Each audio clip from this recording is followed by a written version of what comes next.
Nice and little. It's nice and little intimate group today.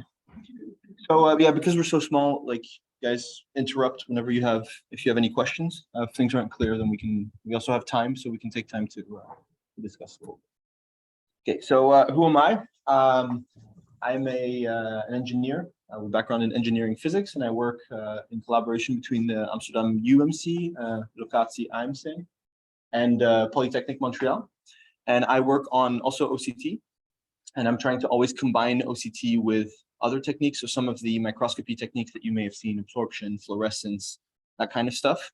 And ideally doing it in a way that you get complementary information. So you get OCT structure and then color or absorption properties. And the big objective at the end, and where the fibers come into play a lot, is doing it endoscopically. So we build these tiny little probes that you, in my case, it's the esophagus. So you swallow it. So that's like a very big vitamin pill. So it's probably not super comfortable, but you get images inside the body with OCT and with other techniques. And the reason why I'm showing this is because it is relevant, and it kind of highlights the things that you can do with fiber, which is the whole subject of the class today. So we're going to have three major sections. First, we're going to talk about the basic physics of optical fiber, and then we're going to talk about the applications. And then at the end, there'll be like a half hour where you guys can get started on the assignment, and I'm here to answer any questions for that. So that's stuff. All right, so let's jump right in. So the very beginning of optical fibers was a phenomenon that was discovered simultaneously by a lot of people at the same time. A lot of the big names in optics, but it was first demonstrated in 1870, and that phenomenon is called total internal reflection, or TIR. And total internal reflection means that light stays inside of something that you call a guiding structure or a waveguide. So it reflects totally internally, there's no loss. And in theory, that continues forever. Of course, in practice, it doesn't. But the way this works, and if you guys have undoubtedly seen Snell's law dictates how light traverses from one index of refraction to another. It's a very simple rule.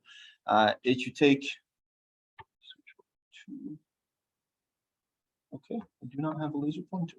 Interesting. Okay. Well, you have the initial index and then the initial angle of incidence. So this is the angle between the normal at the interface. And then you have the second index of refraction and then the output angle. And then you can calculate the angle at which light is refracted. Refraction, that's okay for everybody. The light bends at the interface. However, as you increase the angle of incidence, there's a moment where, in principle, the refracted angle is exactly equal to 90 degrees, and therefore it's as if the light would go perfectly parallel to the index interface. And in practice, what happens is that means that all of the light will actually stay in the first index, and then you have this phenomenon of total internal reflection. So no light traverses to the other side. It's the same if you're in a pool. You look up. If you look straight up, you see the sky or the roof of the building, whatever. But if you look at an angle, then you'll see the bottom of the pool because light will be reflected at the surface of the water. It's the exact same principle. And so the angle at which this starts happening is called the critical angle, and it's given by this equation right here. Okay. Total internal reflection, all the light stays inside your structure. Yeah, and then there's another explanation, which is with the momentum of light. So the most simple guiding structure, or structure in which light can bounce around and stay confined. And when I say these structures that confine light, the name for that is a waveguide. So the simplest waveguide is called a planar waveguide, which has an index of refraction in the center right here. There's people online. So there's an index of refraction in the center right here, and then there's an index outside. So you call this internal part the core, and then the outer part is the clad. Okay, and they usually have the subscripts NC and NG because if you do core and clad, it's both C. So NC core, NG clad. Now the simplest structure is this infinite plane where you have just invariance of the index inside the core and invariance outside. Usually we look at it from the side. So the forward direction, the propagation direction is usually described as Z. Okay, so far so good? So if you take this infinite waveguide, if you send a ray from the initial input here at a certain angle, using again Snell's law, you can kind of predict what will happen at the interface, right? So as your angle gets bigger, and also when I speak of angles here, there's always two. There's the incidence angle, and then there's the initial angle relative to the direction of propagation. These two angles are related by, 90 degrees. So one is 90 degrees minus C. So as you increase the angle of your initial beam, the incidence angle is going to also get bigger, meaning that eventually, in the beginning, actually, you're beyond total internal reflection. Therefore, you will have refraction, and some of the light will exit your fiber. Okay. If, however, you make this angle smaller, eventually you're going to hit a larger angle of incidence, which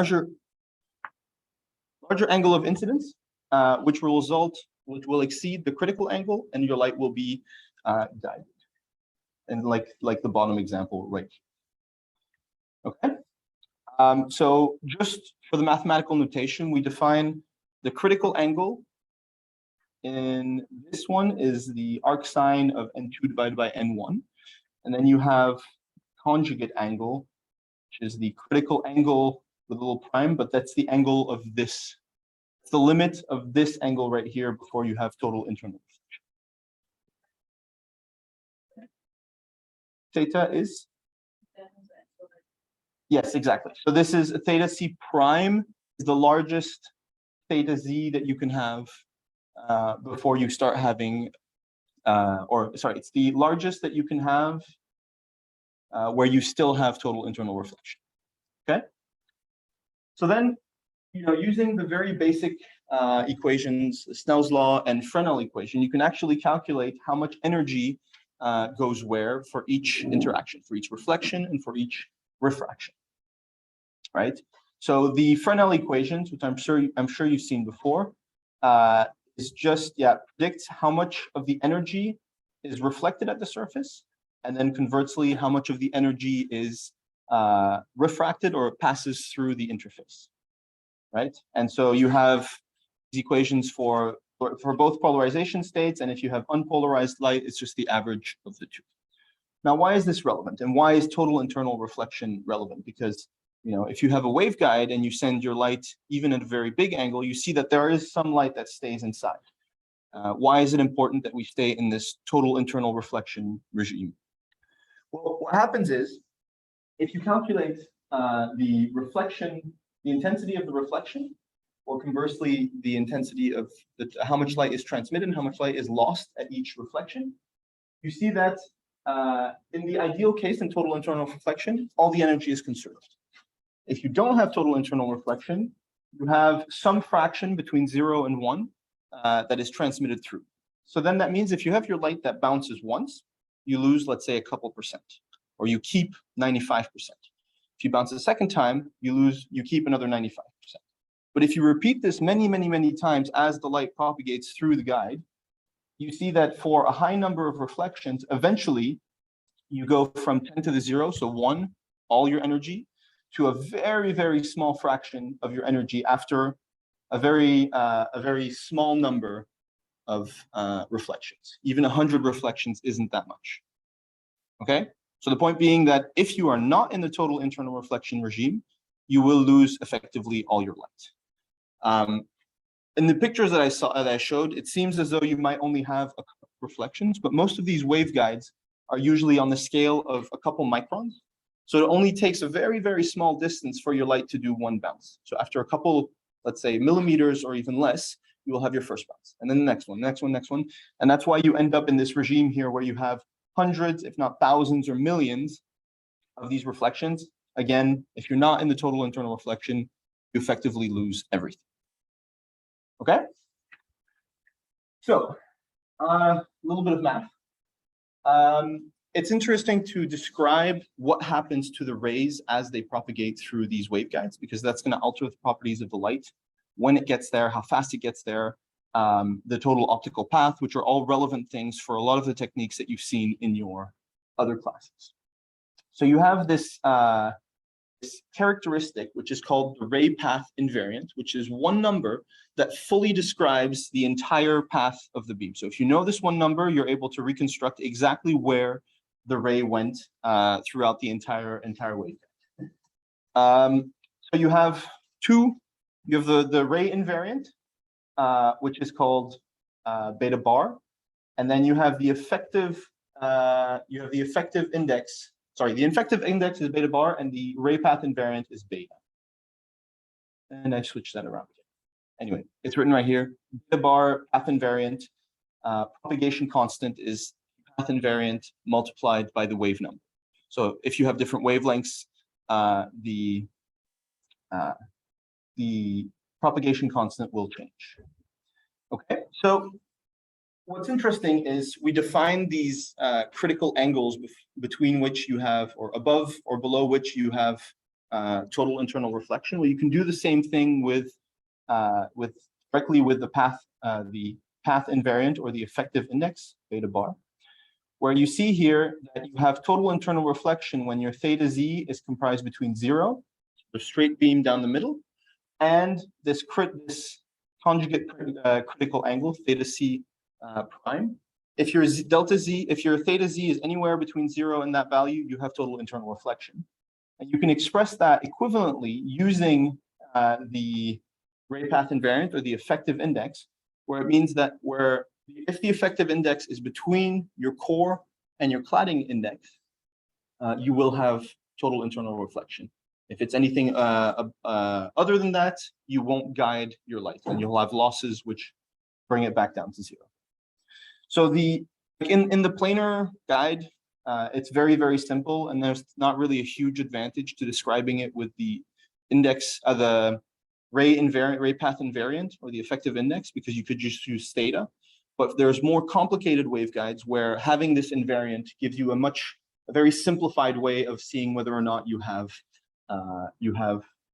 guidance and total internal reflection. Okay, so that's just the definition of the ray path invariant, and there's one for each type of waveguide, and this is the one for. So from this ray path invariant, you're able to calculate all sorts of things, like I said, the geometric and optical path between two reflections, the propagation half period, which is the distance between two reflections, and perhaps the number of reflections per unit length. You can do this with theta z, but typically the equations are given as a function of the ray path invariant, because that's really the one characteristic that describes your ray. Okay, now why are these important?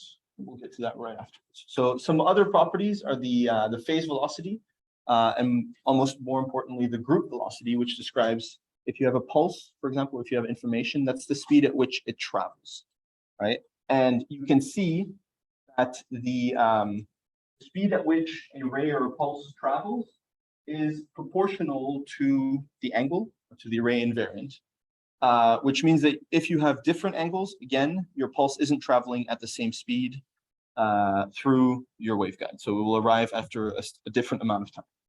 And finally, the group propagation time, which is exactly what I just said, the time that it takes for your pulse to get from point A to point B.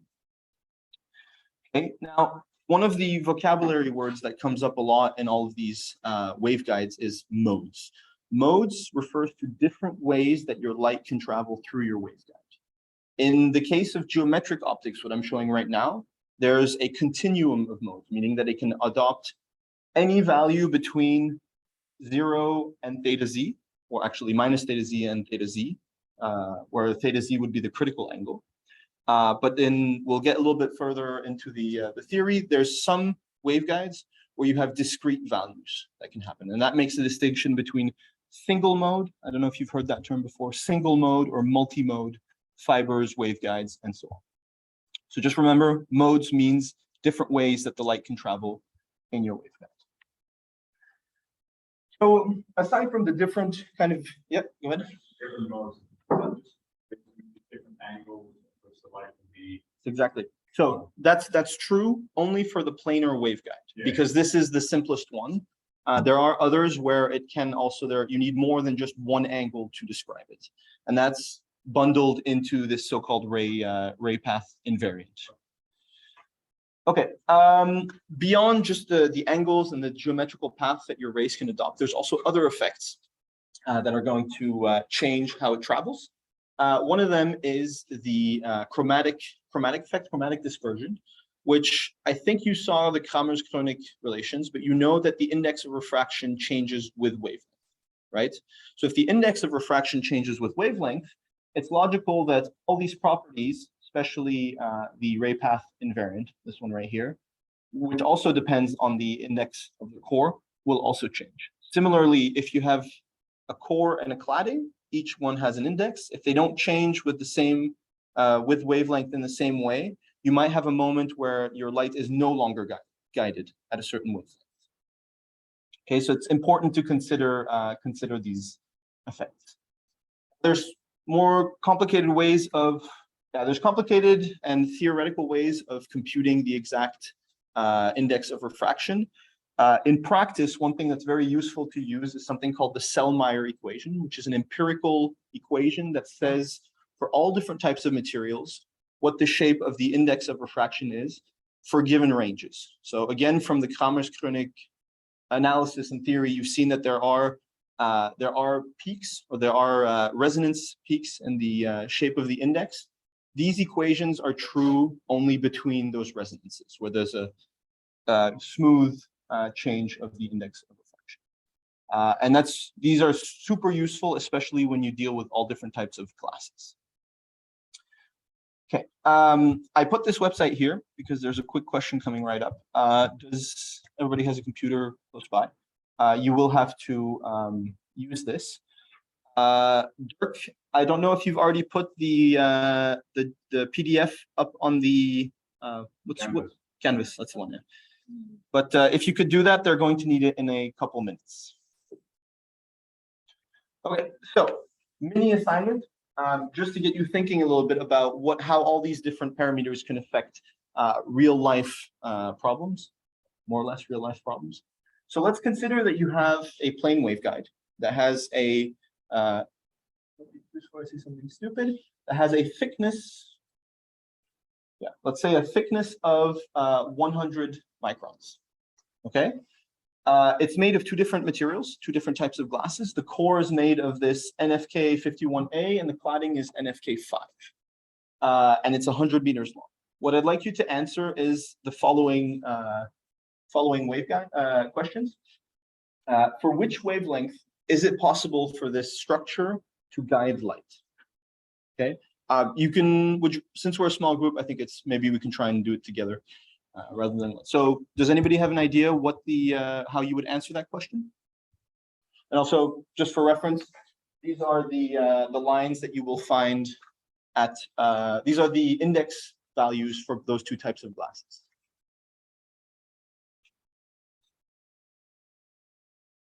Yep, go ahead. First off, we need to determine what the perfectivities are of the material, of both the material of the core and as well as the cladding. Yep, those are the two lines right here. Yeah. Okay. So it might be useful for the first one, might be useful to open the PDF that should be on the canvas. That way you have the expressions for critical angle and all that stuff.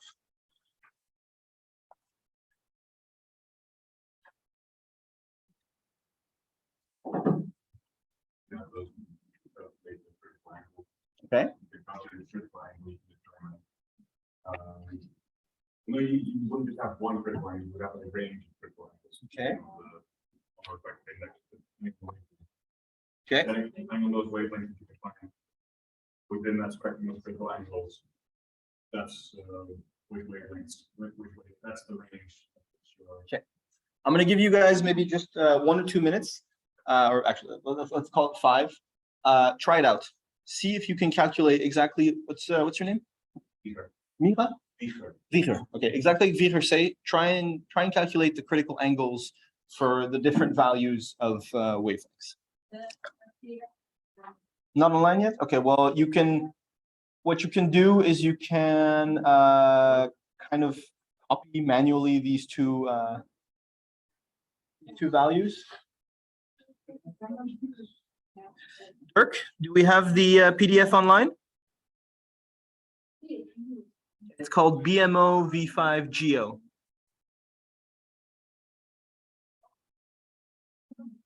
It is online. I renamed it though. Okay, mini assignment? It's in the module and it's called, yeah, I think so. All right, perfect, thank you. Exactly so.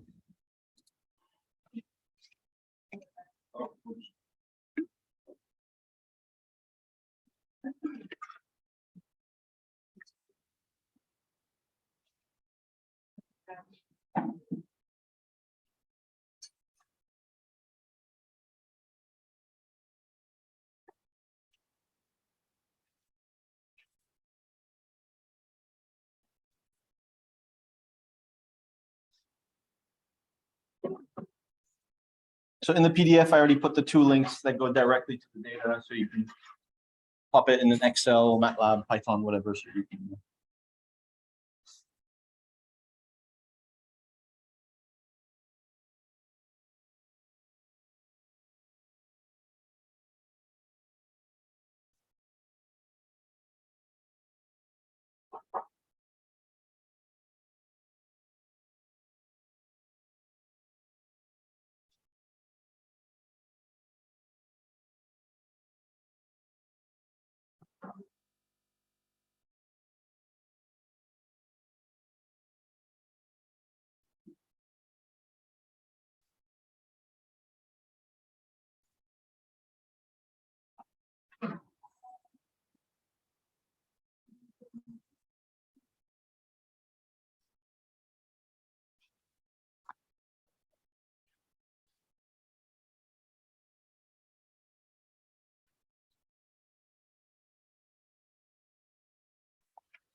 Also in the Zoom, if anybody has inspiration, you're more than welcome to share.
All right.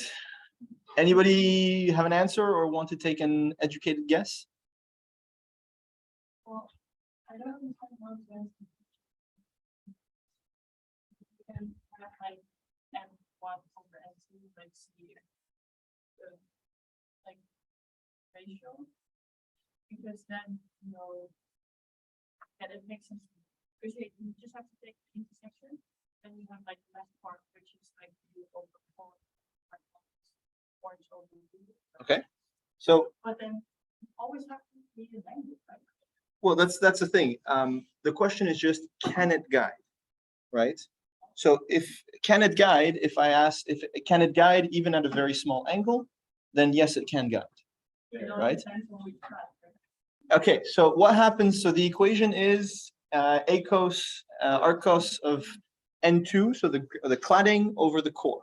What happens if, yeah, go ahead, I Peter. think I have an answer. So, what I was thinking is technically speaking, the maximum angle you could like enter is as is just parallel to the plane. So be at an angle of 90 degrees. So anything above that, and anything above that. It makes sense in my head. But I just think, A very nice. That's like a mad scientist thing to say. All right, so you're both actually on the right path. So if you take the equation, the arc cosine of the cladding index over the core index, what happens if that value inside the arc cos is greater than 1? So someone just take a calculator and do arc cos of 1.2. error. Yeah. This is an error. Exactly. So that's basically one of the criteria for total internal reflection to happen, is that you absolutely have to have your core index be greater than your cladding index. And that determines also the max angle. So when they're equal, the only way that your ray stays perfectly inside is perfectly down the middle. And that in a practical sense is kind of impossible to do perfectly straight. So the answer is it stops guiding right when the cladding index, which is the blue line, becomes bigger than, is equal or bigger than the core index. That's where it stops guiding. And in this case, I think the answer is about like 780 or something. Yeah. Okay. I was confused by the fact that we were given no angles, but because the question was not at what angle does it reflect, the question was when does it reflect at all? Exactly. That's exactly it. And that's one of these questions always when you use waveguides, and the principal ones is fiber. You always have to consider wavelength in that. This particular example where the core and the cladding index like switch in terms of which one's greater, that doesn't happen very often, but there's all these wavelength effects that come into play. Okay, second question. Let's try and move a little bit quicker. Consider that you have a pulse, 10 picosecond pulse, very well, relatively short pulse at a laser at 1500 nanometers. What happens to the length of that pulse if you send it through the waveguide that we've defined? So, and then the sub question is, what's the longest possible path it can take, and what's the shortest possible path? Okay, we'll say another 5 minutes for that one. That one has numbers, so it should be a little bit easier to figure out.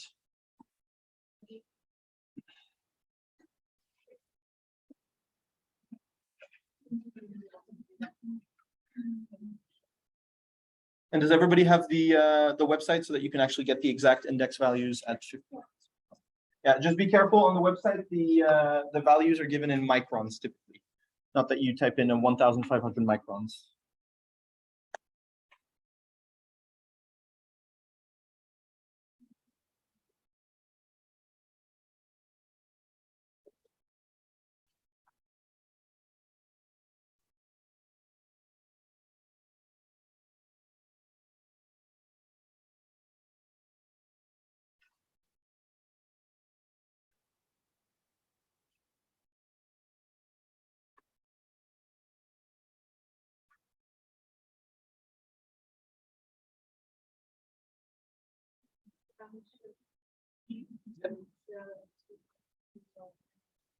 Yeah, so the links are down here. You can click on them directly rather than have to look through the million glasses that are.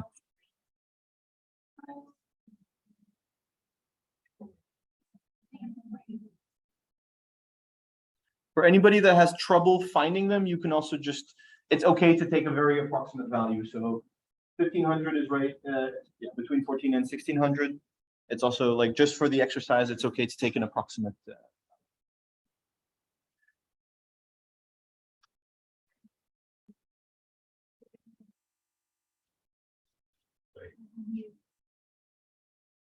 I just looked at the wavelength and I put in 1.5 micrometers. I'm getting a refractive index of 0.14. 0.14, that's Yeah. very unlikely. But it's Yeah, that's the correct one. Oh, I'm looking at silver. Yeah. Never mind.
Yeah.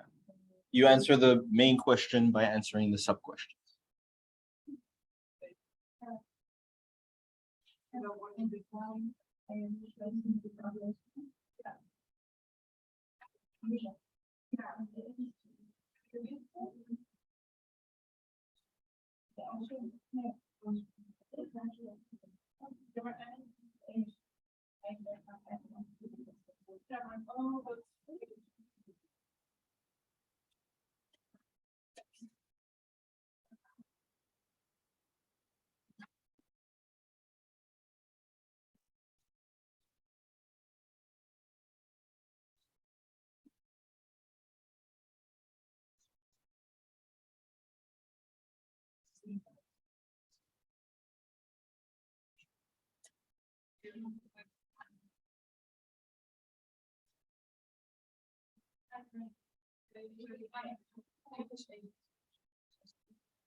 Yeah, you're on the right track.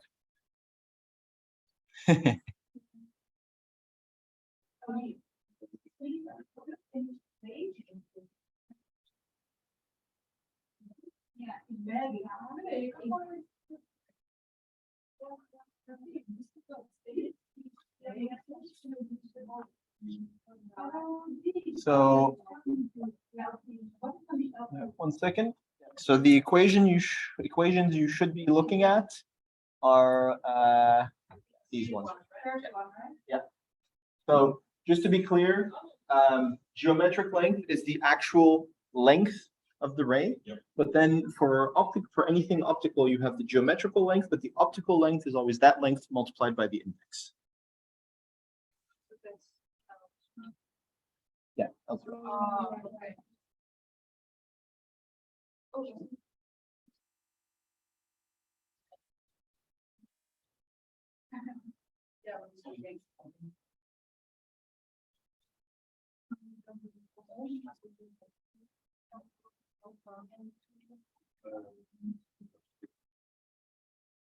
Point 998 times 10 to the 8, or 3 times 10 to the 8. 8.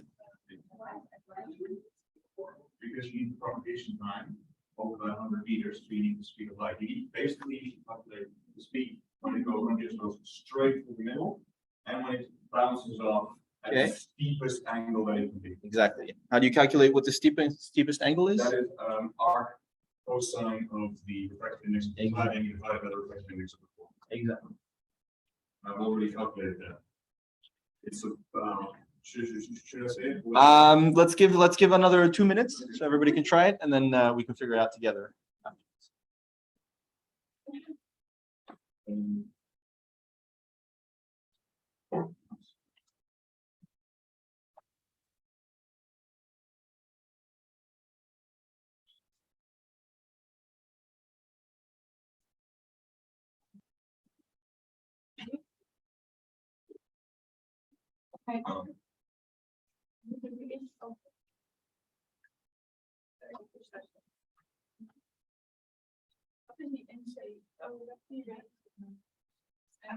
NC is the core index, and NC is the cladding. Oh,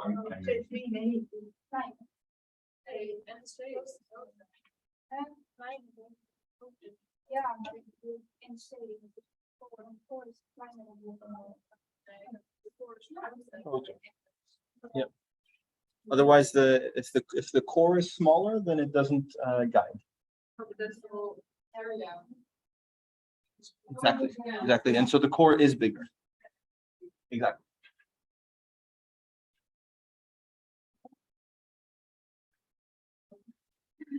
Oh, okay. Yeah.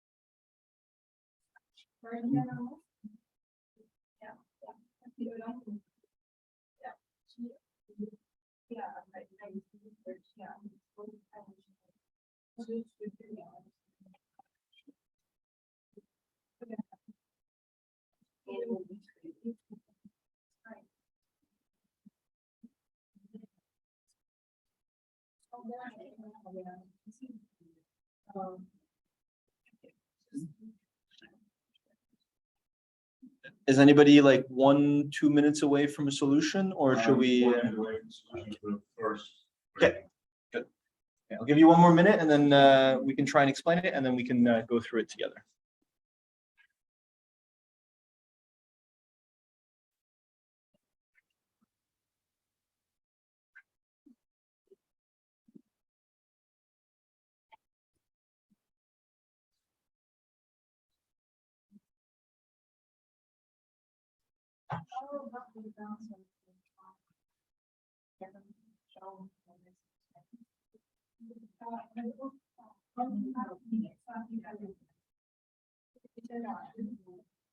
K is the wave number. It's 2 pi over wave. K is wave number, and it's 2 pi over wavelength, over lambda.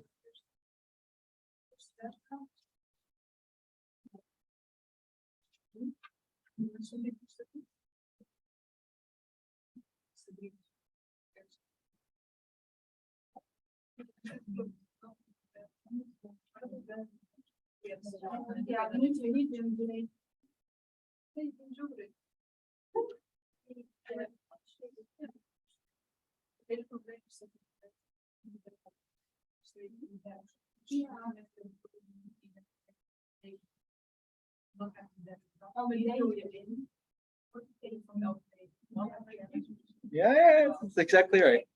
Yeah. So we're, I would say. All right. Let's do it together. Wilfer, you were 1 minute away. You want to give it a shot, or? Okay. Basically, the longest possible path is the path of light takes at the steepest possible angle that could be. Correct. So when it bounces around the most, you calculate that time by the formula that no, the next step, because we're still on time. There it is. Okay. Which is basically just the horizontal path Z divided by the rope velocity. Okay. You went to time there. Calculated by the it's the formula that's also there. It's the refractive index of 4 multiplied by the horizontal length divided by the speed of light plus the cosine of the steepest possible angle in this case. Exactly. Steepest possible angle can be calculated via the arc sine of the n2 divided by Arc cosine. arc cosine. Yeah. So that's one of the distinctions that's a bit important to make. The arc sine is when you look at the angle of incidence between the index interface. The arc cosine is when you're looking at the initial angle of your beam. But that's exactly right. So you calculate that's how you calculate the longest one. How do you calculate the shortest one? What is the shortest one? 7, 0. It's just a straight Exactly. path. Straight through it. So Which if basically just so speed of light, the distance divided by the speed of light. exactly. So can anybody do the or actually I have the numbers here. So what it gives okay. So take the numbers. First answer was 780. Second one is exactly what you said. So if you calculate the T minimum and the T longest, you see that now the pulse or the photons, the shortest time is 492.3 nanoseconds, and the other one is 493.3 nanoseconds. So it's a full nanosecond between the shortest and the longest, right? That seems super small, but remember that initially we said that the pulse was 10 picoseconds, really sharp, short pulse. But now all of a sudden, the photons can take any path in between the fastest one and the longest ones. That means that they're going to be spread out over the full nanoseconds, which means your pulse is now 100 times longer than what it used to be. Okay, so the third question was, why is that a problem? Are there any of the applications that you saw in your class where having this pulse stretch out or having these photons take different paths where each path has a different length? Is there anywhere where that might be an issue? I know for sure that there's one class at least where that is a problem.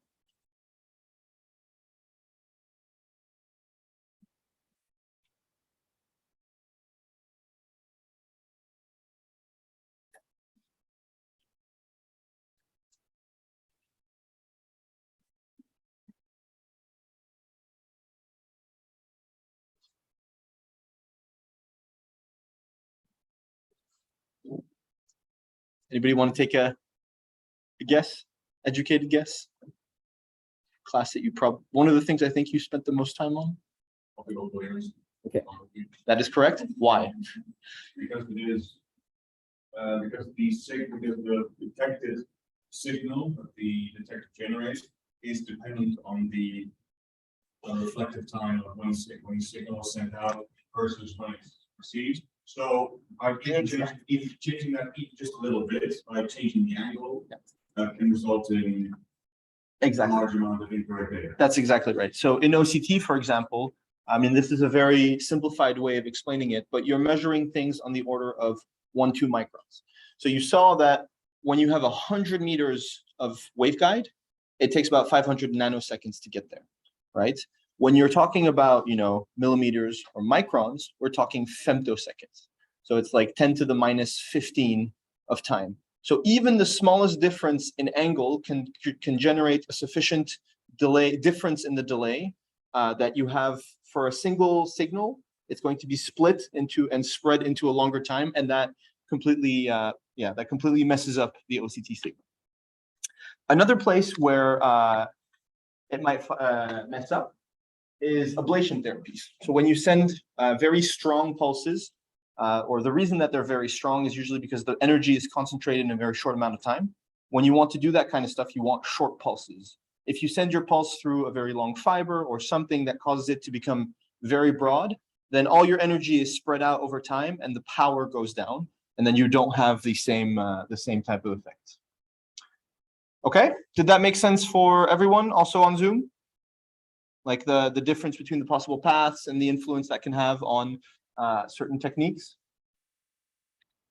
Okay, so finally, there's another effect that you have to consider. So the first, what we just saw, is called modal dispersion. It's the fact that there are different modes or different possible paths that result in your signal spreading out.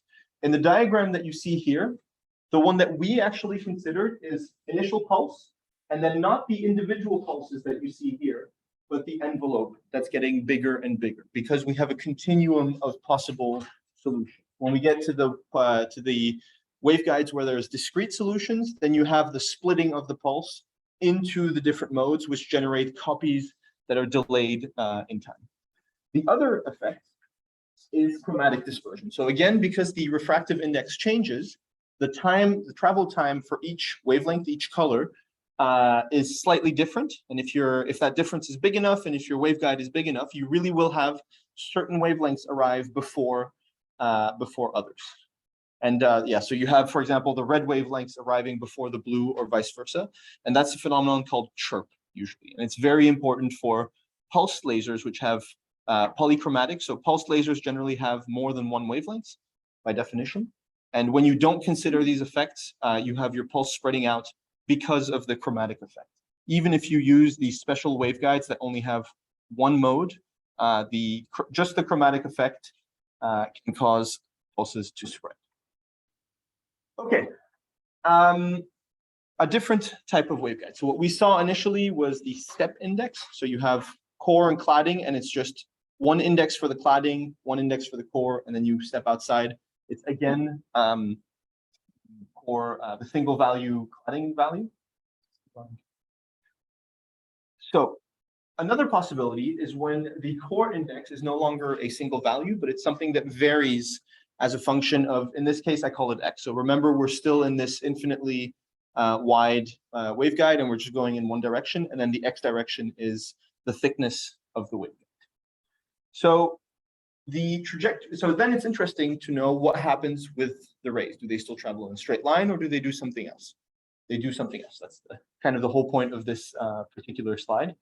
And the path of the path of the rays inside the waveguide can be defined by Fermat's principle, which states that light will propagate along the path that has the smallest optical path length.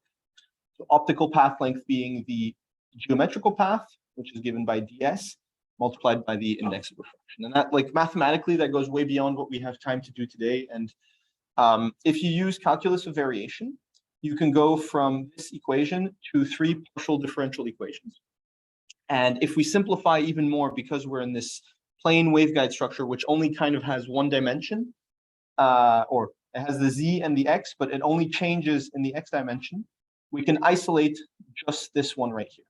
And so this partial differential equation allows us to predict how the ray will behave as a function of propagation. Now, the 2 coordinates that are important here is the x value is how high the ray is in the waveguide, so the position, in this case x, and z is the axial or the propagation direction.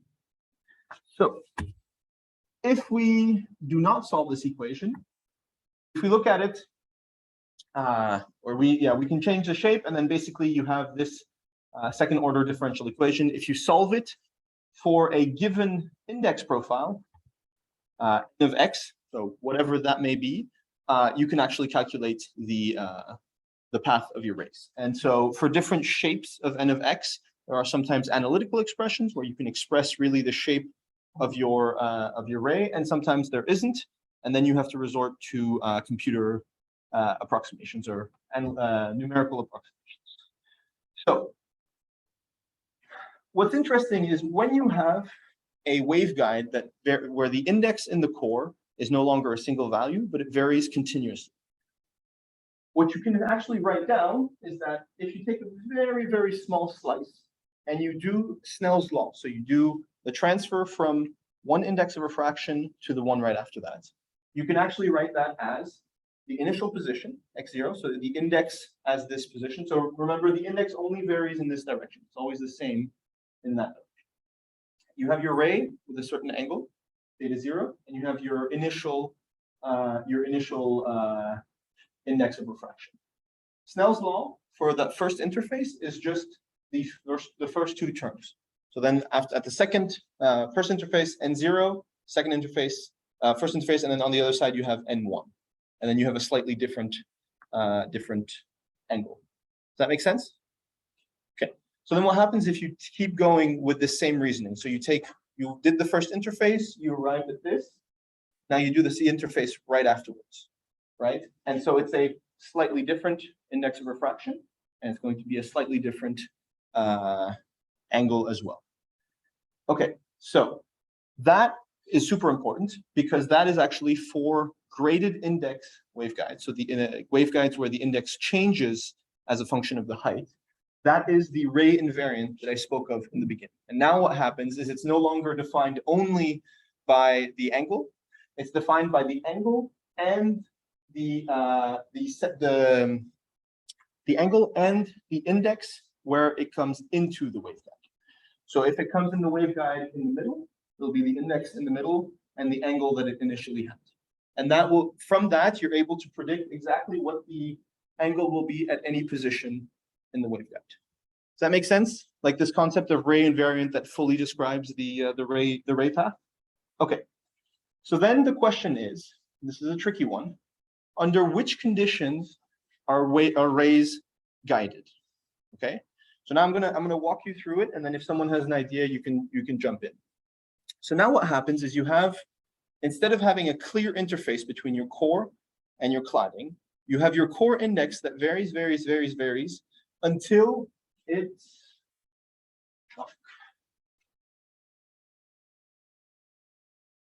yeah, for people on Zoom, I'm sorry, but I'm drawing on the board.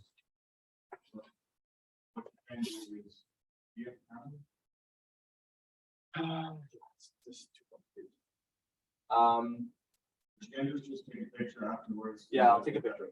Yeah, I'll put the picture on canvas. So you have, this is the center of the waveguide, and this is the limit at which you have your cladding. So, right. So now instead of having this step, function is step index waveguide. What we have is any shape. You might want to do though is put the microphone closer to you so that people can hear it. Dirk, is the audio okay when I'm on the other side? Dirk is no longer there. Okay. Can someone in the chat give me a thumbs up or something if or someone unmute? And did you hear me the whole time? Fine, straight. Yeah, it's fine. So you have a continuously changing shape between your core and your cloud, right?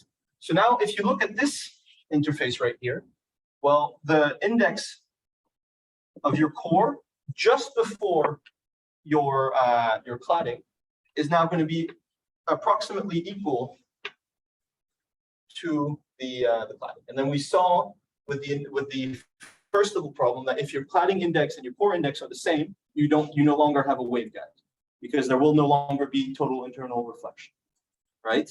So following that, what is the only way that your ray stays inside the waveguide?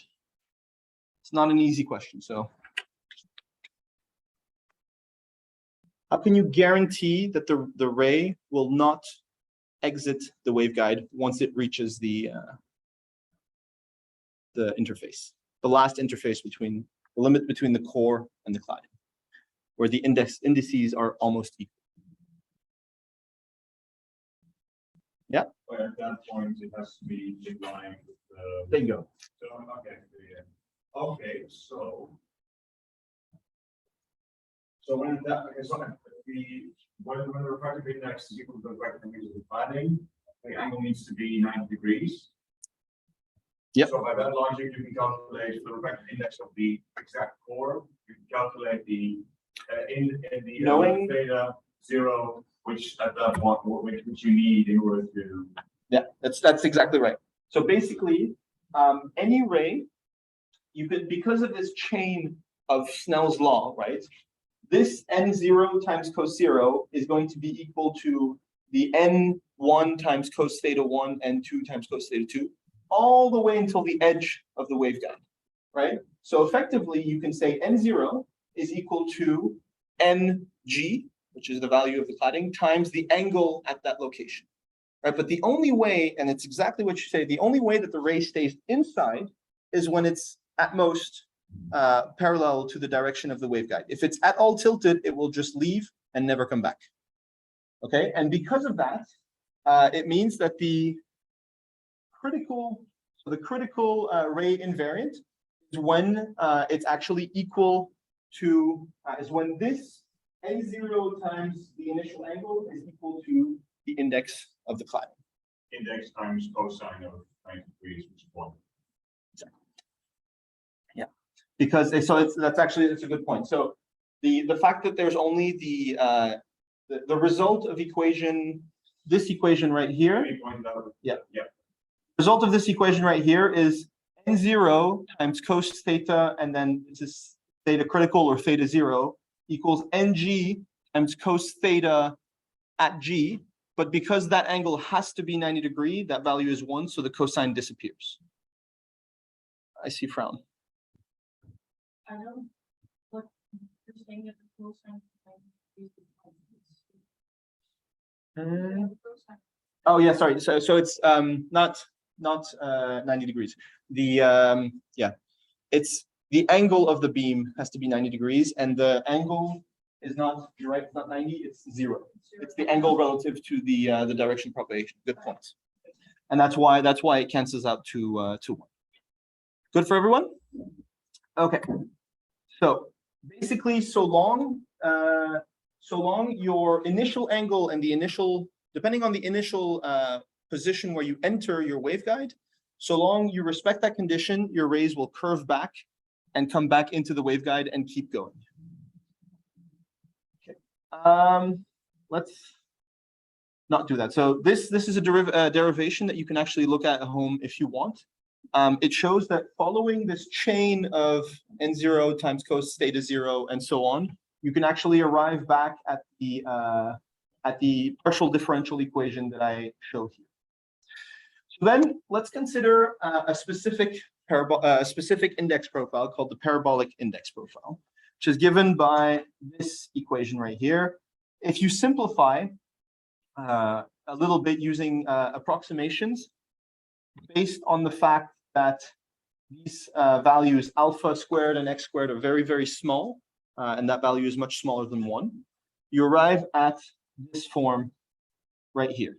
The reason why I showed these small approximations is because if you ever work with parabolic waveguides and you want to buy them, or you want to buy products that have this kind of stuff, they will often be described like this, just so you know that these two forms are equivalent, provided this condition is respected.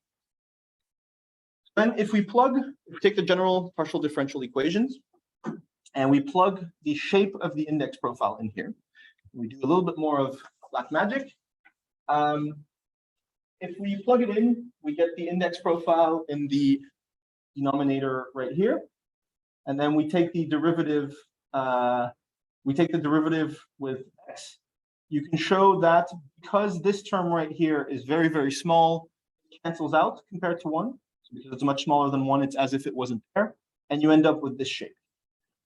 Anybody tell me what the solution to that second order differential equation is? It's a standard solution using known functions. So my point being, there's an analytical expression. The final equation, all right. So the derivative of the function, the second derivative of the function, is the function itself multiplied by a constant squared, and yeah, negative constant squared. So the second derivative would be just the constant, and so 0. No. Oh, well. Nope. So a is just a constant. Okay, it's just something that it's just a definition that you have to know. And so the solution to that equation is the cosine, right? The trigonometric functions, cosine and sine. If you differentiate them twice, they come back onto themselves. But with a minus sign in front, and then whatever constant is before the term here. Okay, so really cool result is that we have this parabolic index profile, and the rays will be exact sines and cosines. Now, if we say that the beams all enter the waveguide at zero height in the middle, then this term goes away, and you have a perfect sine wave. Okay, and you see that no matter the angle at which you come in, always the same half period, or the same wavelength is not the right word, but it's the same frequency for the sine wave. Okay? The same spatial frequency. Yeah, if you will. It takes the same amount of distance for the wave to repeat itself, even though certain rays have a larger amplitude. That is only for one specific wavelength of the light itself, right? It Yeah. differs. If you have a light beam of different wavelength, there will be a different temporal frequency, spatial frequency. Yes, because the parameter alpha also depends with the wavelength. Yeah. Yes. Although, yep. Yeah, go ahead. Yeah, go ahead.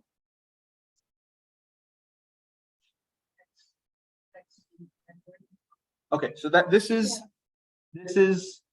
kind of just a standard solution to this form of second order differential equation. This is the solution to that. It just kind of is. It's a definition for that particular for this particular equation. It's just this equation where y0 and θ0 are they're constants that depend on the initial conditions. So when you solve differential equations, if you don't have information about the initial conditions, you can't fully solve it. So these remain unknown. But in our case, these correspond to physical parameters as to what angle did it come into the waveguide at and what position it came. So that's one of those things that you kind of just have to accept. That's the shape. So that looks kind of cool, but there's one really important thing about parabolic index profile that makes them really interesting for practical application. And that is that if you take, now it gets a little funky, but if you take the total optical path length, and then the way that's calculated, so the total length of any curve is the integral of this, which is just, it's just a Pythagoras theorem expressed in terms of derivatives. You can believe me on that one, but basically if you take, this is the physical or the geometric length of the wave, and this is the optical path length where it's just multiplied by the index of refraction. But now the key thing is that this index of refraction also changes as the wave goes up, the index of refraction goes down, typically. You can have arbitrary shapes, but like it changes with the position of the wave in the waveguide. Now, so this is the description of the representation of the index profile. But what's really cool is if you simulate different entry angles, you can calculate what the total optical path is. And what we did in the little exercise together is we showed that there's a very big difference between a line going straight down the middle and a line that's going at the maximum possible angle, right? So all the values in between will have different lengths. Yep. Yeah.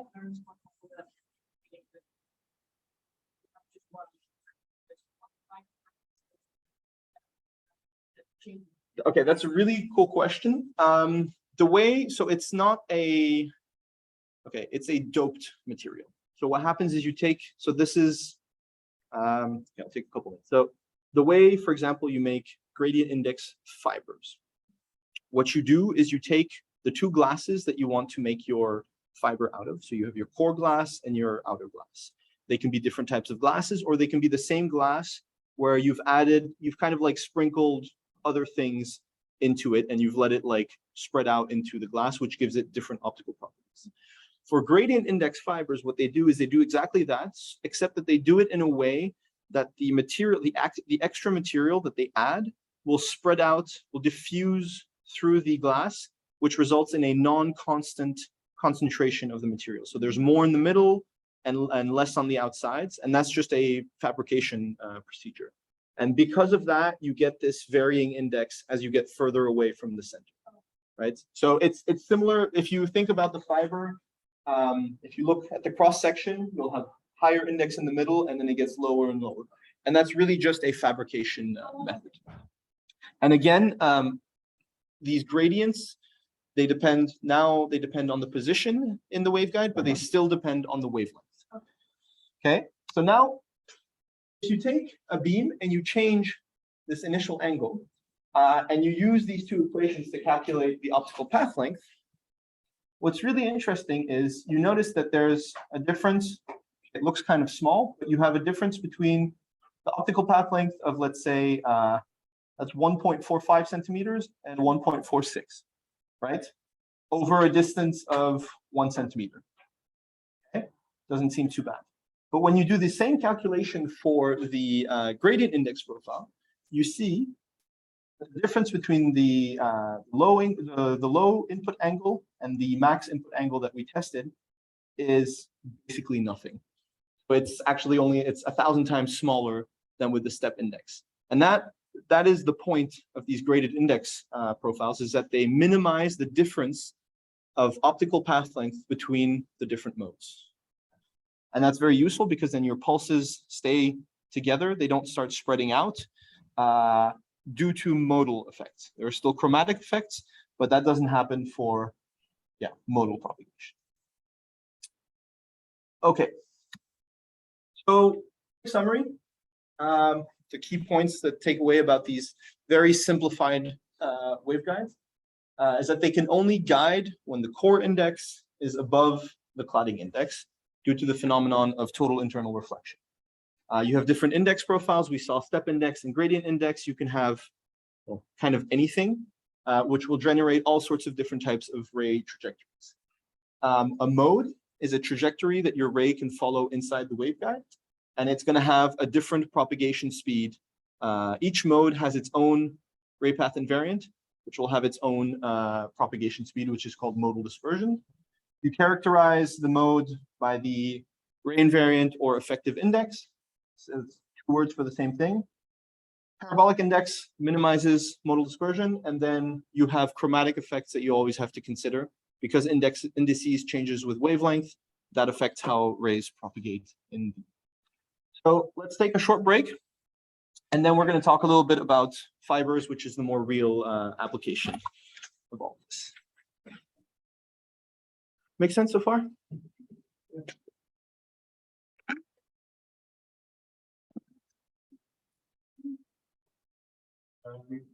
Pause the recording. Dirk's in charge of that.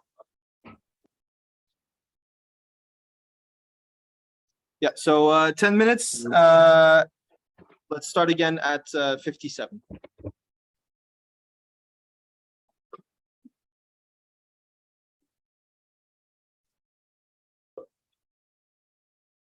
Everybody's okay?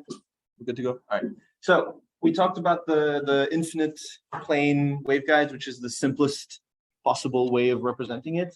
A more practical way of looking at it are fibers. So fibers are cylindrical. They have a core, a cladding, and then real fibers. So the core and the cladding is what's interesting to us for the waveguide optics. But then typically what happens is they have other outer shells that are used for protection. So the total internal reflection criteria for fibers are very, very similar to that of plane waveguides, because when you calculate it for a fiber, what you're actually doing is you're cutting the fiber in half and looking at the cross section. And following that logic, you have the same type of equations that pop out. However, for practical fibers, so now we're no longer talking about a waveguide that's infinite in all directions. We're talking about a fiber that has a final surface, which would be right here. That defines first the theta, come on now, theta z max right here, which is defined following the same type of analysis as what we did. But then on top of that, you have an additional refraction that occurs right here. And that defines a new theta max, which is how tilted your light can be, so that after it refracts into the fiber, it is at the critical angle theta z max or theta c prime. Okay, so that angle is really important because it's one of the specs that's always given by optical fibers, which is called the numerical aperture, or the NA. And that's given by this expression right here, which you can also convert into the square root of the core index squared minus cladding index squared. Okay, so the NA is the sine of this angle multiplied by N0, which is the medium outside of the fiber. So it's a different NA if your fiber is inside water, for example, or if your fiber is in air. Okay, and that defines how much light you can collect with that particular fiber. So what's important to realize is that the structure from a fiber is much more complicated than that of a flat waveguide, because in the flat waveguide, your rays can kind of just go up and down. But in a fiber, they can go up and down if you're in the middle section. But if you send your ray just a little bit tilted, it's going to start doing circles. It's going to still bounce, but it's going to start circling around the fiber in patterns that are much more difficult to represent with diagrams. Okay, so many more possible ways of traveling down the waveguide. So, where did fiber come from? Why is it interesting? Actually, fibers was not initially invented for biomedical optics. It was invented for telecom. And the reason why it's so interesting is because you can transmit signals over huge distances, much, much more than you can with electrical cables. For example, you have the attenuation, which is defined as relative loss per unit length. So just dB is decibels. And what that means is it's a 10 log 10 scale. Okay, so this is a little bit tricky if you've never used dBs, but if I say you have a 10 dB loss, that means that you have a factor of 10 loss over a certain distance. Okay, so it's you take the initial power, you take the power that comes out at the end divided by the initial power, and then you take 10 log 10 of that, and that will give you the loss or the gain in dB. So it's not the case that if you lose 1 dB, that you lose factor of 1. No. It's only No, so it is logarithmic. So if I say you lose 10 dB, it means a factor of 10. If you lose 20 dB, it's a factor of 100. If you lose 30, it's 1,000, and so on and so forth. So 50% corresponds actually to about 3 dB, which is just a number that you can. So the interesting thing is that if you take this value of 0.2, you can calculate that you actually keep 50% of your power after 15 kilometers, and you still have 1% after 100 kilometers. And by comparison, these electrical cables, the best electrical cables we have, without going into like superconduction and stuff like that, but you will only have 1% after about 3 kilometers. So that's super useful for, transmitting electrical signals, particularly internet. And that's one of the main applications of these fibers in telecom, is that you put these huge fiber bundles, well, actually not so huge fiber bundles, but the huge cables at the bottom of the ocean, and you only have to add something called repeaters that will re-amplify the signal every 100 kilometers or so. And that's because, building stuff at the bottom of the ocean, as you can imagine, is very difficult. So if you had to do it with electrical cables every 3 kilometers, it would be a much, much more difficult thing to do than every 100 kilometers with optical fiber. And this is really related to biomedical optics, but just to emphasize how cool fiber is that these massive, massive wires, so the wires themselves are like 1 meter or 2 big, have tiny, tiny little fiber optics inside that are on the scale of, well, the actual waveguide is 125 microns. So the core is 9 microns, the cladding is 125, and then you have protective layers around that. But in these massive cables, you actually only have fibers. Right now, we're only using 4 of them to transmit about 3.15 terabits of data per second. So by sending really, really fast impulses of light, you can transfer digital information. And all of that is being performed by 8 tiny little fibers that are about the width of your hair. 4 fibers. Yeah. Yeah, exactly. So just, to give you a little bit of perspective as to what they can do. And of course, the cable that I showed is just one of many, many more. So there's lots of interconnections. So again, we have these index profile maps that allow us to look at different types of fibers, and it's the same. These profiles are the same as the ones that I mentioned before. So you have step index, which is just cladding index, core index, and then cladding index again. Where the difference is here, you have single mode and multi-mode, and that is usually differentiated by the size of the fiber, and I'll get back to that. And then you have the multi-mode one, the gradient index ones, where the index varies continuously. On top of those 3 main ones, you have a whole bunch of other types of fibers which do many, many things. Some that are relevant in biomedical optics is polarization maintaining fibers. If you're doing polarization experiments, you want to control your polarization in the fiber, whereas if you use regular fiber, polarization is jumbled. And then you have multi-clad fiber, air core fibers that handle very large powers for all sorts of other applications that aren't super relevant for us right now, but just so you know that they exist. So now we're getting to the limits of, we analyzed fibers and waveguides with all these rays and different tilts and so on, and we're getting to the limit of the analysis you can do with that. So if you have a step index multi-mode fiber, which is typically a little bit bigger than a single mode fiber, you can still have these different rays inside the waveguide. But when you have a single mode fiber, the name single mode means that there is only one possible trajectory, and that's actually only straight down the middle. And that's where the geometric interpretation fits, because if you think about it, even if the waveguide is very small, there's no reason why you couldn't have beams at different angles. There's still a difference in index, and you can still get total internal reflection. So that's where the geometric explanation fails, and where we have to get to a whole bunch of scary math, which you don't have to know, but I just want to put it there so you know that it exists. Basically, what you do is you solve Maxwell's equations to figure out what your electromagnetic field is inside your fiber, and that tells you which modes can exist.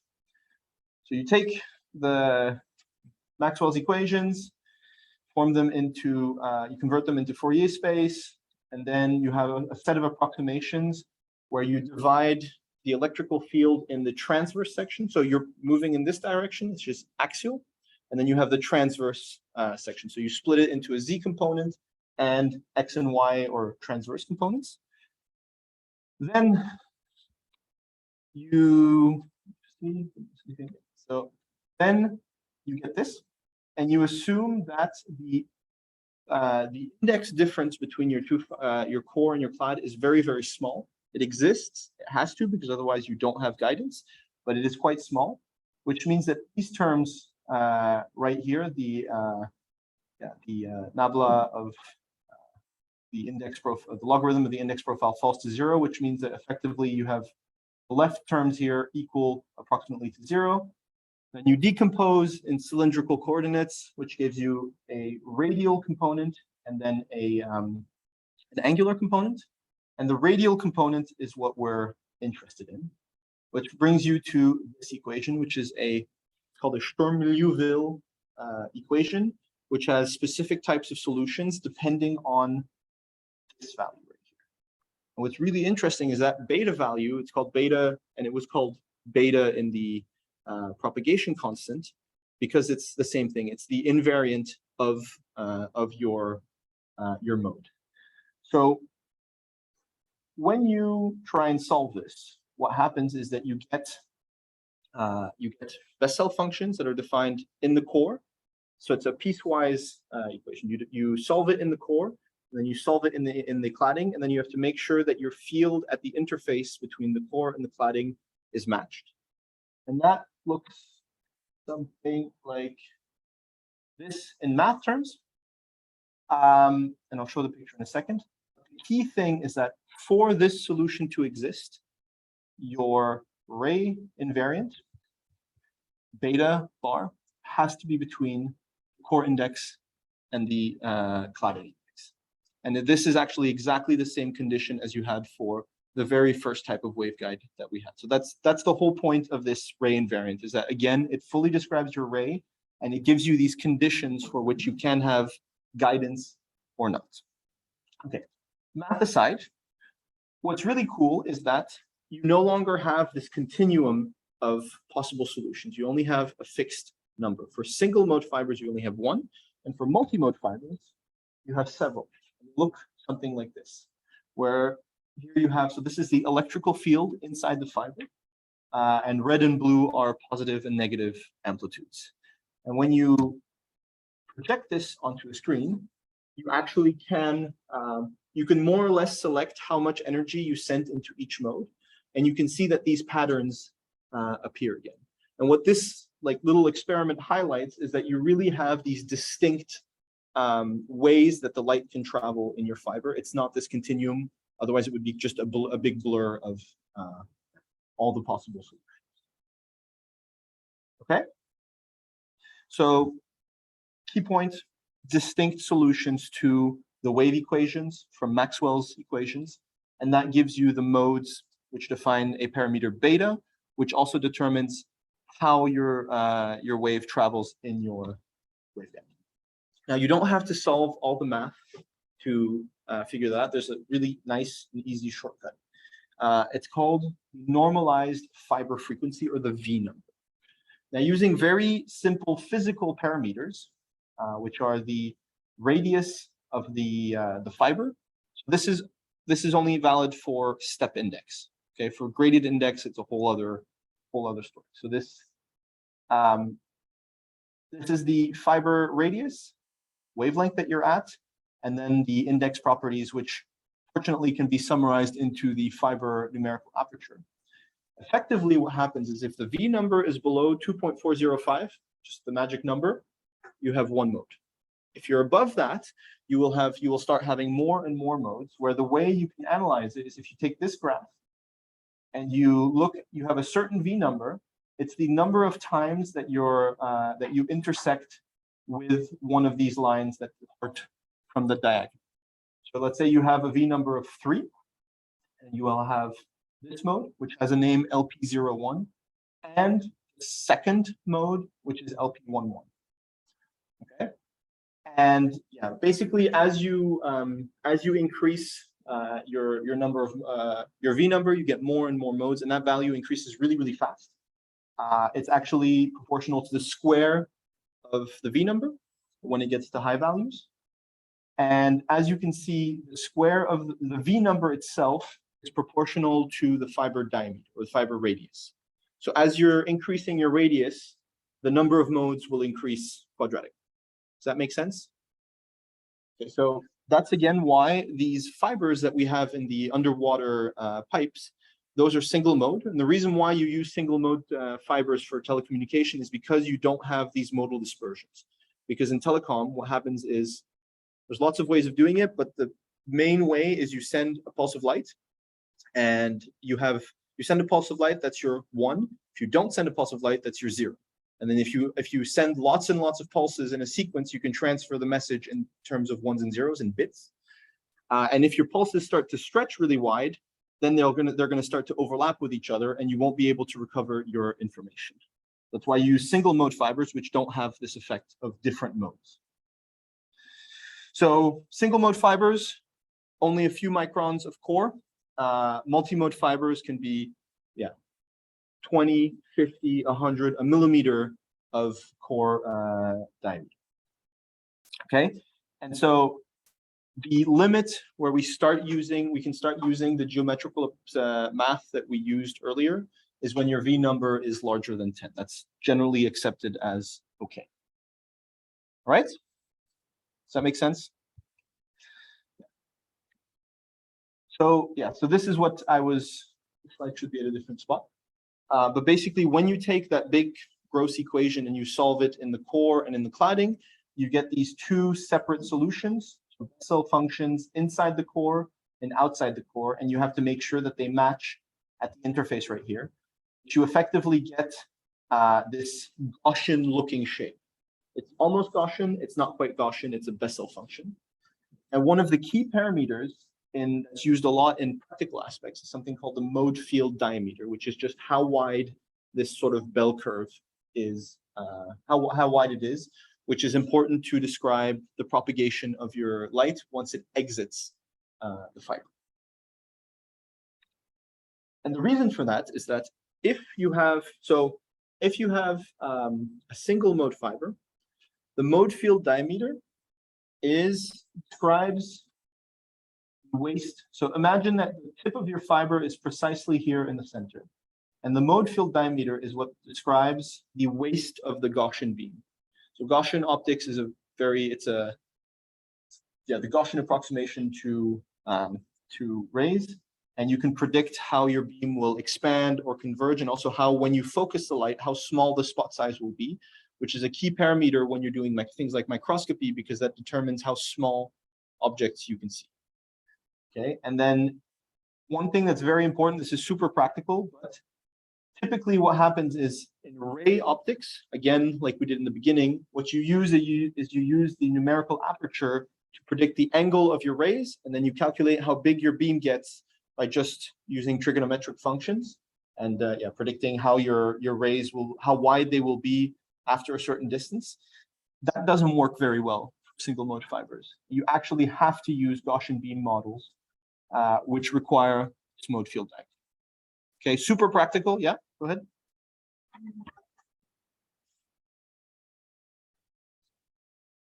Because the mode field diameter is the full diameter, and then in the Gaussian all the equations, it's always defined as the waist, which is a radius and not a full diameter. Okay, so fibers. Different types of fibers: single mode, multi-mode. Okay. There's one missing, but I think I'll get back to it afterwards. There's multi-clad, so double-clad, triple-clad fibers, which means that instead of just having a core and a clad, you have a core, a clad, and another clad. We'll get back to that in a second. Polarization maintaining fibers, air core fibers, photonic crystal fibers, and many, many more. The core ones that we use in biomedical optics are single mode and multi-mode. What's really important to remember is the geometric explanation stops working when you're talking about single mode fibers. So you can't explain single mode fibers with the geometric approximation. Scalar wave approximation. So the fact that the core and the cladding index, and so really this is important. The core and the cladding are not equal; they are close. Okay, and they have to be different. The core has to be higher than the clad for there to be a waveguide. But in the weak guidance approximation, which is necessary for scalar wave approximation, the difference is very, very small. So for example, in single mode fibers, we're talking about 0.005, 0.01. Okay, so the differences are quite small. It's just important to know that the solutions that I showed you with the different shapes of the green laser that you saw, that is an approximation, but that is true for fibers when you are in this condition. There are scenarios where that's not the case. The way that you solve the equations is by splitting the term, the electrical field into a transverse and axial term. When you do this and you solve all the equations, you get solutions, which are modes. They tell you which modes can exist. And finally, if your V parameter is smaller than 2.05, you are in single mode propagation. So you only have the one mode, which looks something like this, which is the main blob. Whereas you can imagine if you're looking at the main blob is if you would cross a section here, you would see that it would go up and down towards the edges. Whereas if you take any of the other ones, it's going to be a more complicated shape. Okay, fibers are done. Essential fiber components. Yeah, do this a little bit more, and then we'll take another little 10-minute break. Oh, wasn't the break so long. Some of the, so this is more practical stuff that happens in labs where you're using fibers for biomedical optics applications. What you do, some of the important ones are power splitting couplers. So you have fiber, you send a certain amount of power in, and it will split that power between two output ports according to a ratio that is defined by the component. On the board, but basically what happens is the equations that I showed that you solve inside the fiber, when you have these power splitting couplers, initially you have the waveguide, you have your core here, and then you're cladding around. And the equation that I showed is the solution to this, this little system. When you have splitters, what happens is you take two fibers and you bring them very, very close to each other. And what happens is you bring them so close to each other that you can actually have electric field that is, so initially you send an electric field in here. And as you move in, as you move further along the fiber, the field will shift from one fiber to the other. And the proportion of energy which is sent in each fiber, so you can have a small bump here and a larger bump here, depends on how far you let it travel inside inside the coupler. And that's how you control the splitting ratio. Yeah. Depending on how close they are.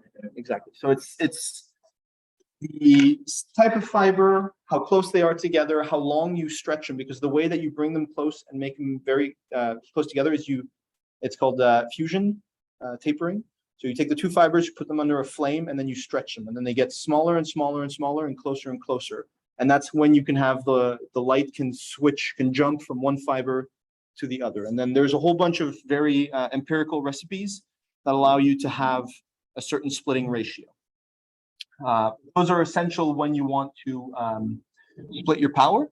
Also, when you want to combine electrical fields, because effectively these allow you to do interference. So if you put two electrical fields in two of the ports, these fields will add inside the coupler, and it's as if you had, you can generate interference between the two fields that you put in, and we'll see in a second where that's relevant.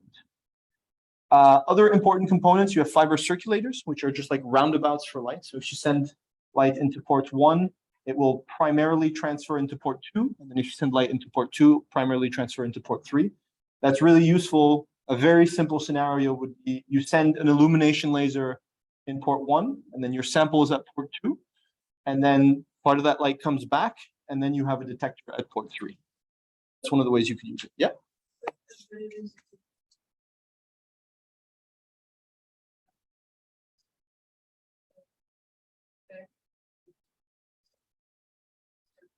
So I mean, the way it works, it's really light is transferred from 1 to 2, from 2 to 3.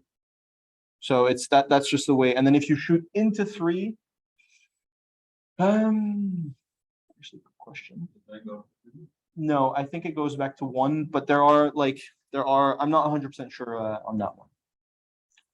Okay, then other components that you could have inside fibers, fiber Bragg gratings. So have you guys heard of Fabry-Perot interferometers or etalons? So you put two mirrors that are not fully reflective next to one another, and you shine a laser beam through it, it's going to bounce. But the distance between the two will make it that certain wavelengths will interfere constructively and others destructively. Well, you can do that in fibers by putting index steps. And so because there's a step of index, part of the light will bounce back a little bit, some of it will go through. And if you do it at a regular interval, you can select which wavelengths will always bounce. So if you do enough of them, they all bounce back and add up constructively, and they are reflected, and the others will be transmitted through. And so you can use that to isolate certain wavelengths through your fiber.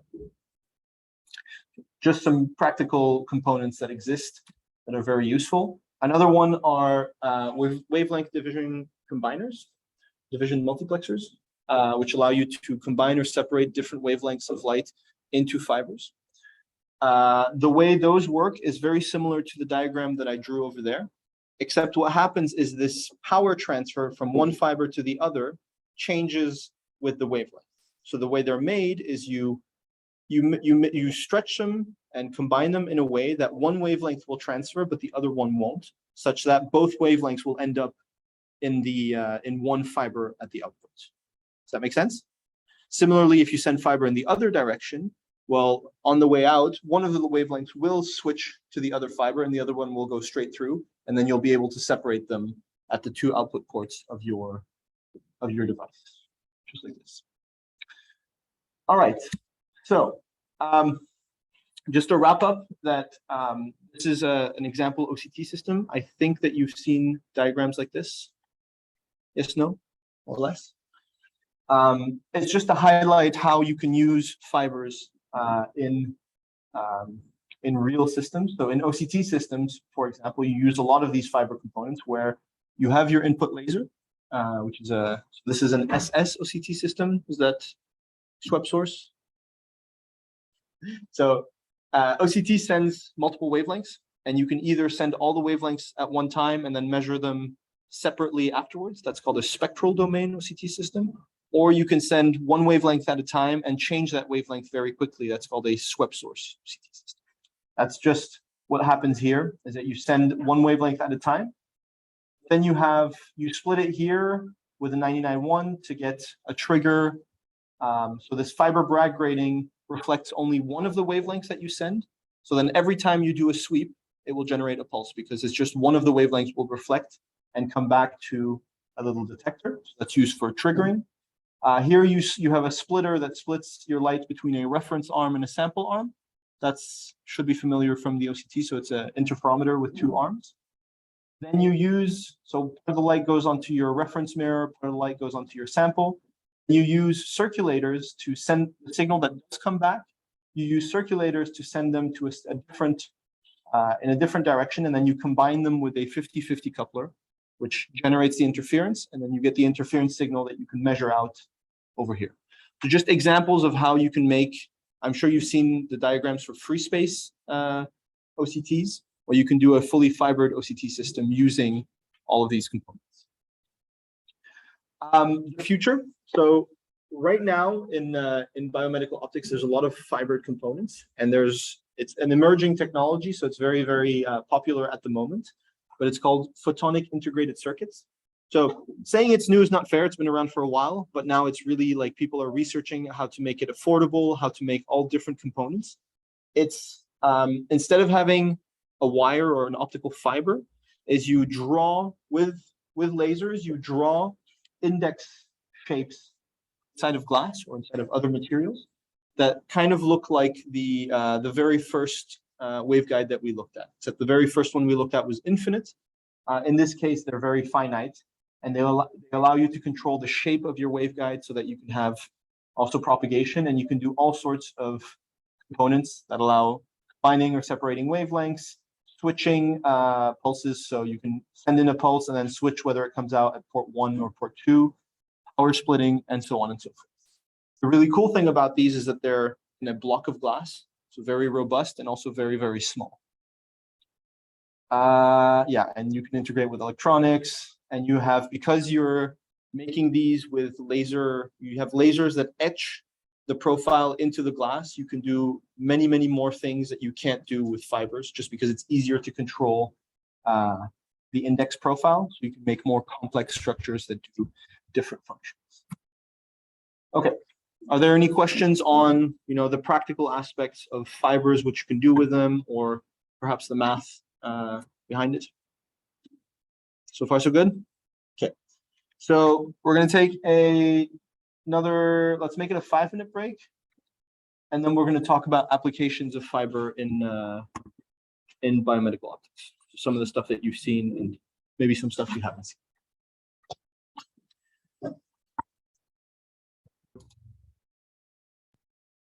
Okay, so much less math, much more pretty pictures and cool applications.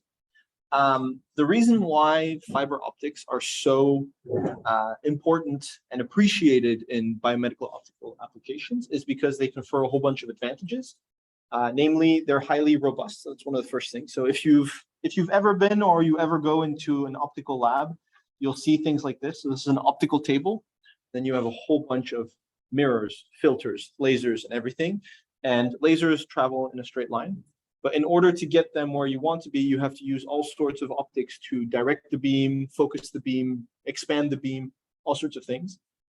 As soon as you knock into one of them, and in certain cases, they're so sensitive that you breathe on them, it disaligns and then nothing works. So it's super sensitive to alignment. And yeah, like I said, if you have an accident, you bump something, you have to redo the whole thing. And so with optical fiber, what's beautiful is that your light is inside a fiber, which you can bend to a certain degree without the light exiting the fiber. Therefore, it's much more robust, and it's especially in medical applications where you usually have, where you're working in, let's say, OR rooms, or you're working with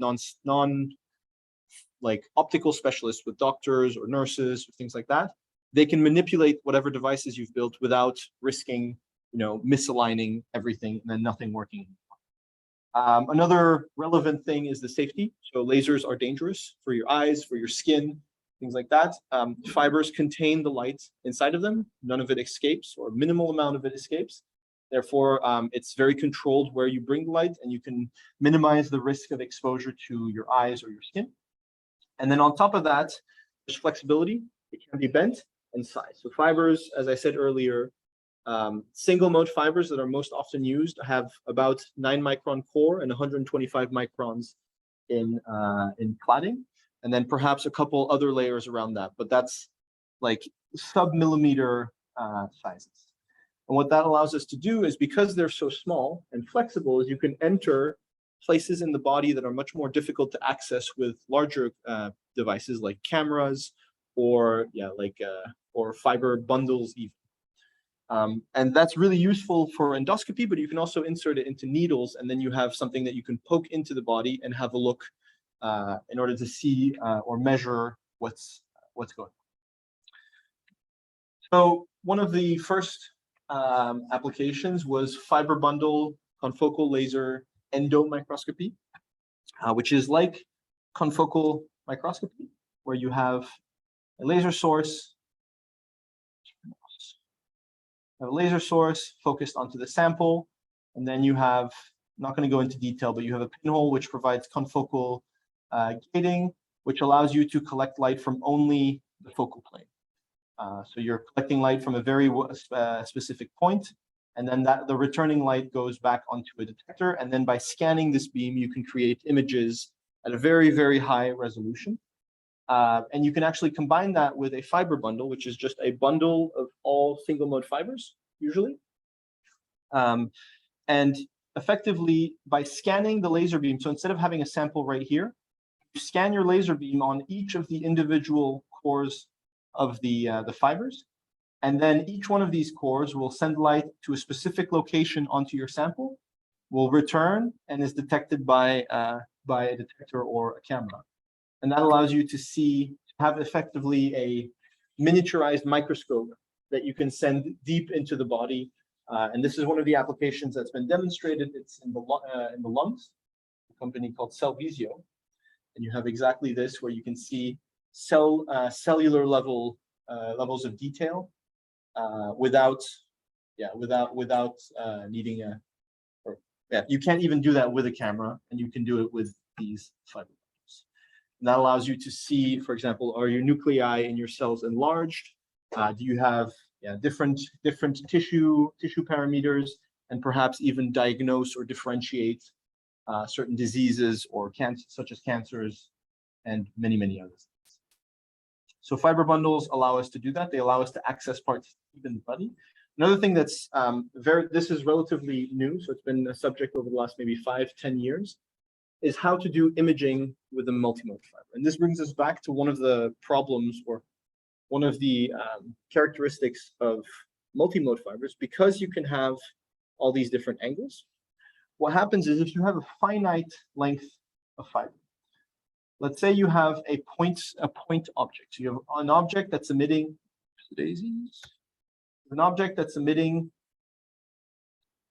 light in this cone that's collected with some lenses and then sent onto your multimode fiber.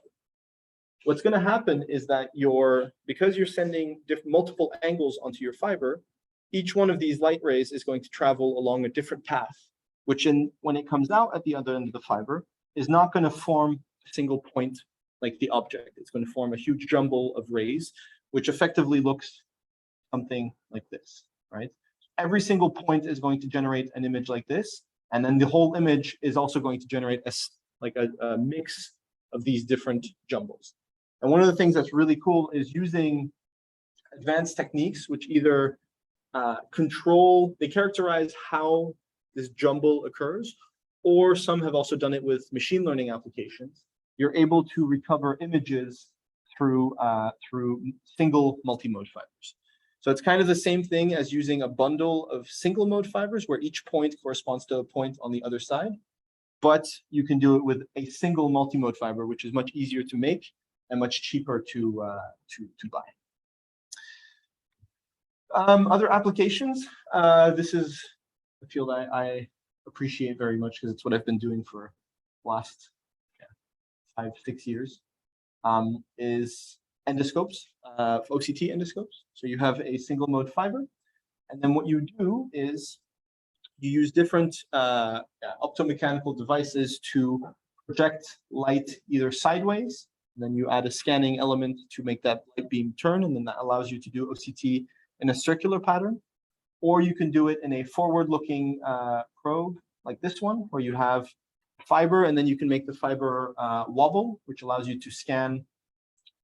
The mouse would disappear, which allows you to scan in front of your endoscope. Or you have also larger devices like these tethered capsule probes, which is something that you swallow, and then it goes down your esophagus. And then similarly to these, you have a side focusing optical assembly that focuses a light to the side with a scanning element, allows you to perform circular scans. This is an example of that in the esophagus, actually. So you have these fiber optic probes. This is just what you have in the middle here. And at the very tip of that probe, you have these small optical elements that change the direction and focus the light. And then for every single position of the laser, you get one OCT A line, so a reflectivity map. And if you do multiple, you get these circular cross sections. And then if you pull back, you get the full 3D volume, which is one of the objectives of OCT. There's other things you can do with fibers. You can do spectroscopy. So if you send a broad bandwidth of a light, you can compare what goes in to what comes out, and that tells you how much is absorbed, how much is scattered. So things like scattering properties, absorption properties, scattering anisotropy, things like that. You can differentiate between healthy or malignant tissues. And again, because you can do this with a fiber optic probe, you can do it at locations in the body that are very difficult to access with just conventional microscopes. And so there's lots of research that has been done in something called diffuse reflectance spectroscopy, where you have an input fiber and an output fiber. And then in kind of the objective of further miniaturizing and getting really to the smallest possible endoscope that can reach really deep parts in your body, you can do the same thing with a single fiber. And that's something that actually Professor Faber has been working on. One of the things he's been working on for a while, developing the modeling that describes when you get a certain signal, what does that tell us about does that tell us about the optical properties of the tissue that is in contact with the fiber. Other things that you can do is you can combine multiple techniques. So I showed a couple. You have OCT, you have spectroscopy, you also have fluorescence. So the confocal application can be either done in reflectance or in with fluorescence imaging. And what's really interesting is that all these techniques may provide complementary information. So for example, OCT is really good at showing you structure, but it doesn't really tell you that much about the optical properties inside the tissue, whereas fluorescence can tell you that there's concentrations or absence, relative variations in concentrations of fluorophores, components that fluoresce. And then absorption and scattering properties can also differentiate between tissue types. And if you combine them, then you can have maybe both information sets and you can perform a better diagnostic. This is an example of combined OCT and fluorescence imaging, where you see the structure of the tissue with OCT, and you can see certain glands or blood vessels and things like that. And then at the same time, you see which part of this circular structure fluoresces more or less, which in this particular case corresponded to blood vessels because the subject was injected with a fluorescent dye. Now, this is how you do this: is you can combine multiple fibers to achieve this. So you actually use multiple fibers, or you can use these specialty fibers. And this is one of the examples of the different types of fibers that we didn't talk about so much. But you have regular single mode fiber, core cladding, and then you have these multi, or in this case, double clad fiber, which is a core, single mode core, and a multi-mode inner cladding. And then you use special couplers, which I didn't talk about earlier. But these couplers allow you to separate the light that's in the core and the light that's in the cladding. And then what you can do is you can do one technique in the core, in the previous example, OCT, and then one technique in the cladding, fluorescence, separate the two and have separate detectors so that you can, for a single position, acquire both sets of information. Beyond just imaging, also really cool with fiber, and that's what we talked about in the beginning with the pulses, is you can do therapy. You can send very powerful lasers that are going to burn things, and through fibers, you can access, again, deeper parts in the body. And so in this example, what you have is you have, again, it's with one of those double-clad fibers. So the core is being used to do OCT imaging, and then the cladding is being used to do laser marking. So it's not quite ablation, where you're blasting so hard that things literally explode. But you are changing, you're coagulating tissue a little bit, and you see these little white dots that appear, and you can see them in the image as well. So one of the applications for that you can imagine is, let's say you see something interesting with OCT inside the body, and then you want to tell the doctor, hey, let's go take a biopsy here. You'll blast a little bit, make one of these little white dots, so that afterwards, when the doctor comes back with the tool for taking the biopsy, he can find exactly the location where he wants to get some tissue. So this is one of the images I showed in the beginning. That's also some of the combined stuff, is you can do the OCT still in the core, and you can also do spectroscopy at the same time, also in non-contact with scanning. So you can extract things like color here, or maps of optical properties. And this is in this case, this is a little wound at the surface of a hand. And what's interesting is you see the structure with OCT, and it looks like the wound is restricted to this little circle right here. But when you plot this right here, which is the absorption map at 575 nanometers, which is an absorption peak of blood, you kind of see that the high absorption, where we think there's more blood, is much larger than just this little area. It's a much more extended area where you could have inflammation or perhaps reconstruction of new blood vessels, and things like that. So again, complementary information and things that you can do through fibers. All right. If you have any questions, the next step is we'll talk a little bit about the assignment, and then we're going to have some time to, you're going to have some time to work on it a little bit together, and then ask me questions if you have any. But are there any questions on the applications that we showed? In these last slides. Nope. Okay, on online, anybody? I guess not. Right. So what you're all wondering is how much time am I going to have to spend on this? So the assignment. A lot of the things that I talked about were very practical. This is a more practical assignment. It's where you have to consider some of the engineering challenges, specifically those associated with fibers, but also other things. And so we've given 3 descriptions of target diseases, 3 mini projects, where you have a description of what we'd like to achieve. And we will put you in teams of 4. Actually, you can choose your teams of 4. If anybody doesn't have a team afterwards, just let us know and we'll put people together.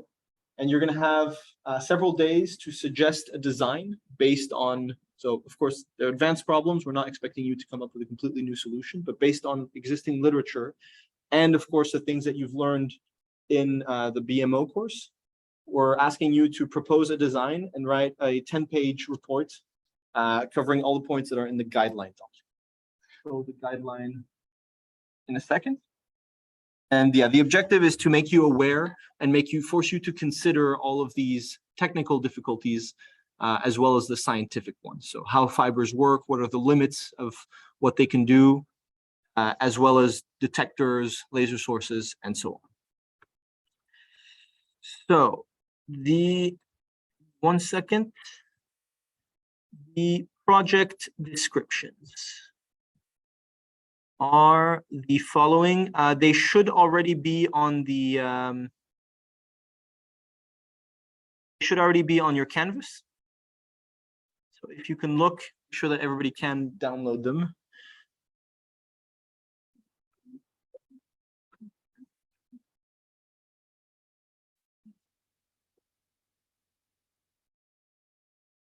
Okay. So 3 projects. Is that big enough for everybody, or should I zoom in a little bit? I'm hearing some zooms. Okay. Better? Okay, 3 projects. Diagnosing malaria without drawing blood through optical means. Optical detection of cavities in your mouth, on your teeth. And then finally, screening for fallopian cancer. Okay, you can form your teams, and then you can decide which project you would like based on this description. And so Dirk and I are going to decide exactly what the deadlines are for this. I don't know that it's been decided yet. Perhaps there's is there something fixed just yet, or do we not know exactly the due date? No, not yet. Right. And so we've given you some guidelines as to how you should write your report. Maximum 10 pages. Yeah,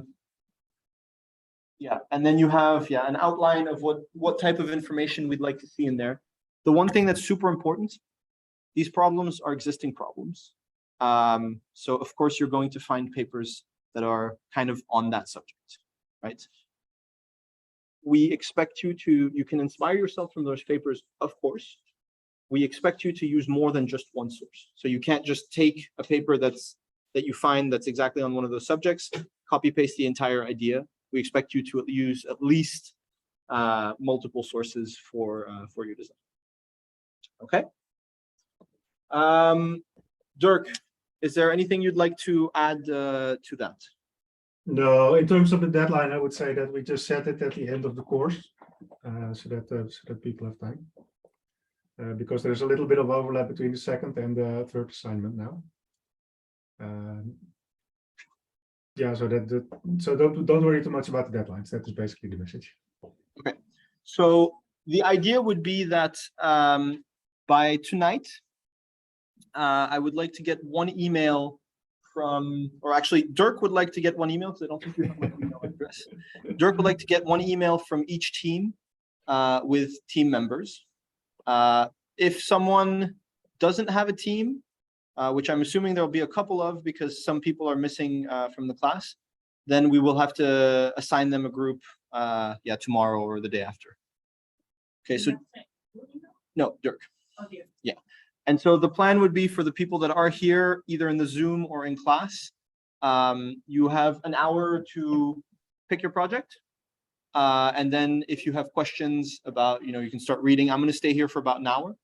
And then if you have questions about what you're supposed to do, how you're supposed to do it, we can talk about it now. That's also true for the people on Zoom. Yeah, Dirk, is there anything else? Am I missing something? No, don't think so.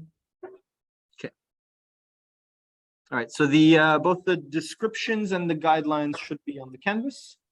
Yeah, let me know once you figure out groups, projects, and then if you have questions. Okay.